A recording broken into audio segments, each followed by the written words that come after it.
Hi friends, എല്ലാവർക്കും P S C കഫേൻ്റെ പുതിയൊരു വീഡിയോയിലേക്ക് സ്വാഗതം. ഇന്ന് നമ്മൾ കേരള ചരിത്രത്തിലെ കുറിച്യ കലാപം എന്ന ഒരു ടോപ്പിക്കാണ് പഠിക്കുന്നത്. ഒരുപാട് ക്വസ്റ്റ്യൻസ് ഈ ഒരു പോർഷനിൽ നിന്ന് ഒരുപാട് ക്വസ്റ്റ്യൻസ് എക്സാമിന് ചോദിച്ചിട്ടുണ്ട്. അപ്പോൾ അതിലൊരു ക്വസ്റ്റ്യനാണ്, കുറിച്യർ കലാപത്തിൻ്റെ നേതാവ് ആര്? 170/2024 ചോദ്യമാണ്. ഓപ്ഷൻസ്: പഴശ്ശി രാജാവ്, വേലുത്തമ്പി ദളവ, രാമനമ്പി, ബിർസ മുണ്ട.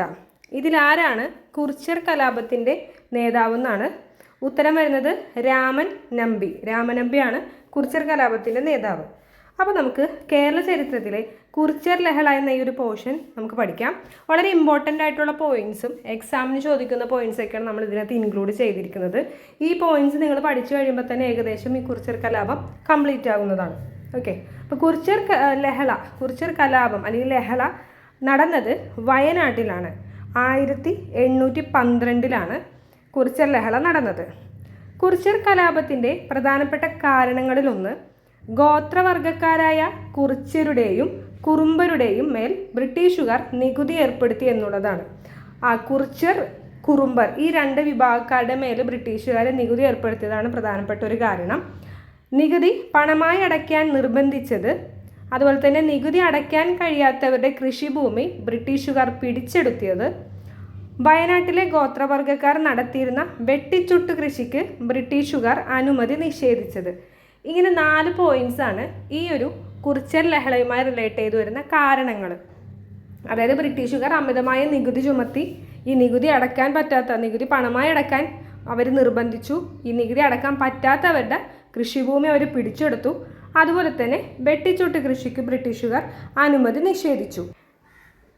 കുറിച്യർ കലാപം ഒരു ഗോത്ര കലാപമായിരുന്നെങ്കിലും കൊളോണിയൽ ചൂഷണത്തിൻ്റെ ദുരിതമനുഭവിച്ച സമൂഹത്തിലെ എല്ലാ വിഭാഗം ജനങ്ങളും ഇതിൽ പിന്തുണച്ചിരുന്നു.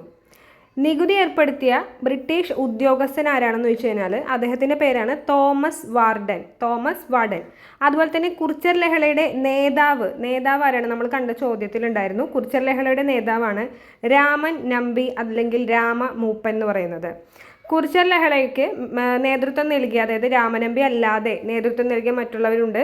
അവരാണ് 1000 വീട്ടിൽ കോന്തപ്പൻ, വെൺകലോൻ കേളു. ഓക്കെ, 1000 വീട്ടിൽ കോന്തപ്പൻ, വെൺകലോൻ കേളു എന്നിവരാണ് മറ്റുള്ള നേതൃത്വം കൊടുത്ത ആളുകൾ.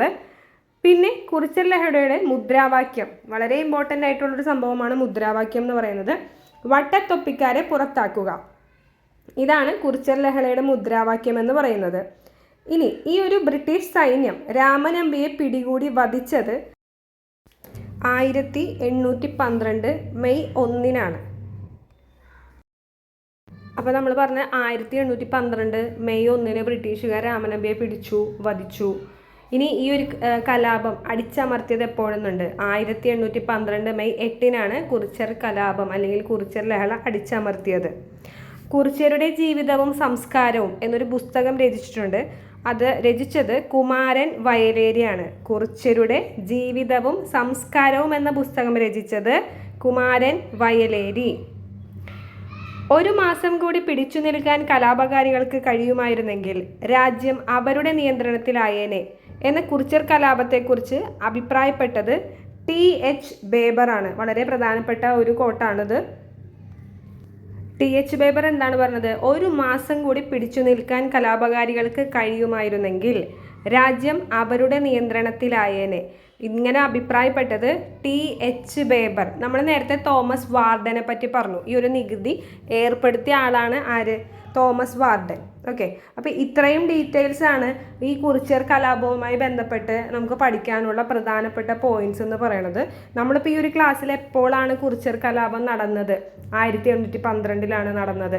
എവിടെ വെച്ച് നടന്നു? വയനാട്ടിൽ വെച്ച് നടന്നു. ഇതിനകത്ത് പങ്കെടുത്ത ഗോത്രവർഗക്കാരൊക്കെ? കുറിച്യരുണ്ട്, കുറുമ്പരുണ്ട്, മറ്റുള്ള എല്ലാ ജനങ്ങളും ഉണ്ട്. എന്നാലും പ്രാധാന്യം കുറിച്യർക്കും കുറുമ്പർക്കുമാണ്. അതുപോലെ തന്നെ ഇവരുടെ മുദ്രാവാക്യം എന്താണ്? വട്ടത്തൊപ്പിക്കാരെ പുറത്താക്കുക എന്നുള്ളതാണ് ഇവരുടെ മുദ്രാവാക്യം. ഇനി ഈ ഒരു കലാപത്തിൻ്റെ കാരണങ്ങൾ എന്തൊക്കെയാണ്?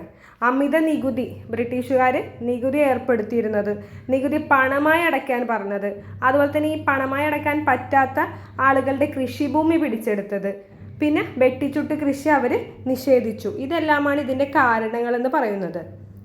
അതുപോലെ നമ്മളെന്താ പറഞ്ഞത്, ഈ ഒരു നികുതി ഏർപ്പെടുത്തിയ ആ ഒരു ഉദ്യോഗസ്ഥൻ ആരാണെന്ന് പറഞ്ഞു, തോമസ് വാർഡൻ, ആ ഒരു വ്യക്തിയാണ്. അതുപോലെ തന്നെ കുറിച്യർ കലാപത്തിൻ്റെ നേതാവ് ആര്, രാമനമ്പിയാണ്. ഇതിൻ്റെ കൂടെ മറ്റുള്ളവർ ആരൊക്കെയായിരുന്നു, ആയിരം വീട്ടിൽ കോന്തപ്പനും വെൺകലോൻ കേളു എന്നിവരും കൂടി ഈ ഒരു കലാപത്തിൽ ഉണ്ടായിരുന്നു.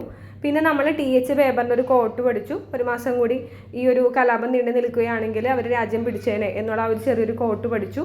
പിന്നെ നമ്മൾ എന്തൊക്കെ പഠിച്ചു, അങ്ങനെ മാക്സിമം നമ്മൾ കുറിച്യർ കലാപവുമായി റിലേറ്റ് ചെയ്ത് വരുന്ന എല്ലാ പോയിൻറ്റ്സും തന്നെ പറഞ്ഞിട്ടുണ്ട്. കുറിച്യർ കലാപം അടിച്ചമർത്തിയത് 1812 മെയ് 8-നാണ്. ഇത്രയും പോയിൻറ്റ്സൊക്കെ തന്നെ കുറിച്യർ കലാപവുമായി ബന്ധപ്പെട്ട് നിങ്ങൾ പഠിക്കുകയാണെങ്കിൽ നിങ്ങൾക്ക് ഇതിൽ നിന്ന് വരുന്ന എല്ലാ ക്വസ്റ്റ്യൻസും നിങ്ങൾക്ക് ആൻസർ ചെയ്യാനായിട്ട് പറ്റും. ഓക്കെ, അപ്പോൾ നല്ല രീതിയിൽ തന്നെ പഠിക്കുക. ഇനിയും ക്ലാസ്സുകൾ നമ്മൾ ഇടുന്നതായിരിക്കും. നിങ്ങൾക്ക് ഈ ഒരു ക്ലാസ് ഇഷ്ടമായി കഴിഞ്ഞാൽ ഒന്ന് ലൈക്ക് ചെയ്യുക, ഷെയർ ചെയ്യുക, സബ്സ്ക്രൈബ് ചെയ്യുക. അപ്പോൾ നിങ്ങൾക്ക് എല്ലാവിധ ക്ലാസ്സസും നമ്മൾ പ്രൊവൈഡ് ചെയ്യുന്നുണ്ട്. ക്ലാസ് എങ്ങനെയുണ്ടെന്നുള്ള കമൻറ്റും കാര്യങ്ങളെല്ലാം തരിക. ഓക്കെ, അപ്പോൾ അടുത്തൊരു ക്ലാസ്സുമായിട്ട് നമുക്ക് അടുത്തൊരു വീഡിയോയിൽ കാണാം. Okay, thank